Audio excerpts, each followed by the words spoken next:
I love the Queen's English so much more than American English. Do you? American English is a mutt language. Queen, yeah, the Queen's, and I won't say the King. I know it's the King now, but long live the Queen. So Come on.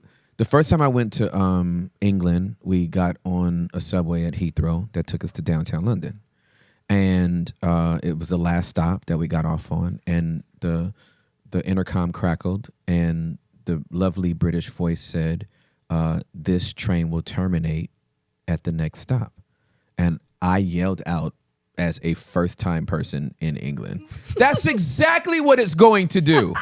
Because like I'm a wordsmith and I'm a literalist. I'm like, this is exactly what it's about to do. That was a great description. Like this is going to terminate. And then the next thought I had was, if we were in America, people would have thought one of two things. It's going to blow up, or Arnold Schwarzenegger's getting off of it.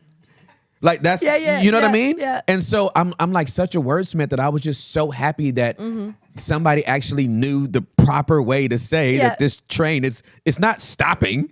It's terminating here. There's no more stops. So you appreciate good words, good articulation. I do. But you said you're a rap battle person. I like slang. So you know how to use words. I know how to use words. Even words that people don't like. Yeah. I know how to use them. Like I said, not afraid to get cancelled today, folks. Exactly. So Yes. so tell me about breaking up with Babel. I would like to know.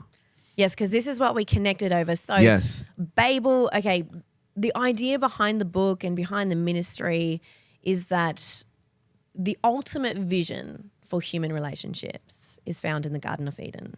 Absolutely correct. Absolutely. Pre-fall, That's obviously. that is the blueprint. And I'm not just talking about, gender, which we do find, Yep. sexuality, wholesome sexuality, covenant marriage, we do find that, Yep. Adam and Eve. But relationships in general, like how we do life, whether that's ministry. And the book's in the context of sexuality and relationships, but you can apply this to ministry, work, career, family, whatever.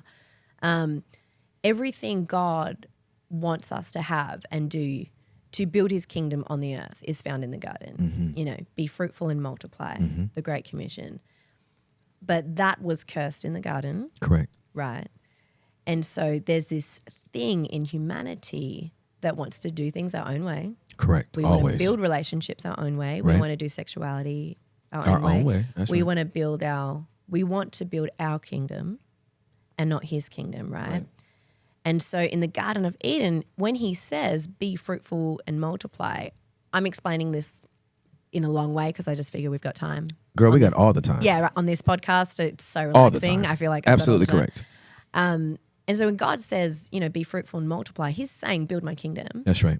in the context of building relationship. That's right. It's all about relationship. Right. Essentially, he's saying Eden is not meant to stay Eden. You're meant to grow this garden across the earth. Why? Because his presence and his glory is in the Garden of Eden. And Isaiah tells us that his presence is going to go across the whole earth. So this is what it looks like to build God's kingdom. We don't want to do that. We want to build our own kingdom. So 11 chapters later, we see what it looks like for humanity to build their own kingdom. We see That's the right. Tower of Babel. That's right. And we don't want to go outwards. We kind of do the opposite of what God asked. We go, I want to build a tower that doesn't go outwards, goes upwards. We see the motivation behind it. What is it? To make a name for ourselves, to be famous, not fruitful, right? And the idea of it, why are they building this tower? Well, it's a ziggurat. A ziggurat is where they, there's a temple at the top. They try to barter with the gods and manipulate the gods to get power. So the whole enterprise is motivated by this love of power, not the power of love, by this love of power. It goes upwards. Let's build a monument to ourselves. And so we do this with relationships. We do this with ministries, Yes, we do. right? Yes, we do. The Tower of Power, Yes, we do. right? Absolutely. I love that we're in the basement right now. Yeah, for sure. Yeah. Yeah. And so there's this sort of Babel spirit Yeah. where we all want to build the Tower of Babel. And I believe God wants us to cultivate gardens Yeah. when it comes to building his kingdom, Yeah. when it comes to building relationships. Gardens are humble, Yes. they're seasonal, Yes. they're fruitful, Yes. they take so much longer. So the idea that the reason there's a phone on the front cover is because the bricks for building Babel were the latest technology of the day. right? So It's we really think good. we think building a tower would take a long time. In ancient Mesopotamia, bricks were like the iPhone of Yeah. ancient civilization. Yeah, for sure. So it was it was quick, and it was fast. Yeah. And that's the spirit of Babel. We want relationships that are quick, fast, instant gratification, right? Mm-hmm. We want the same with ministries, Yep. churches. Yep. We want marriages that Yep. flourish overnight. We don't want to Yep. put in the time. We want churches that spring up quickly. We want like all the numbers. We don't want to do the hard work Yep. of sowing into people and seeing no fruit because the seed is underground. It needs some time to be Absolutely. hidden in Absolutely. obscurity, Yeah. right? Yeah.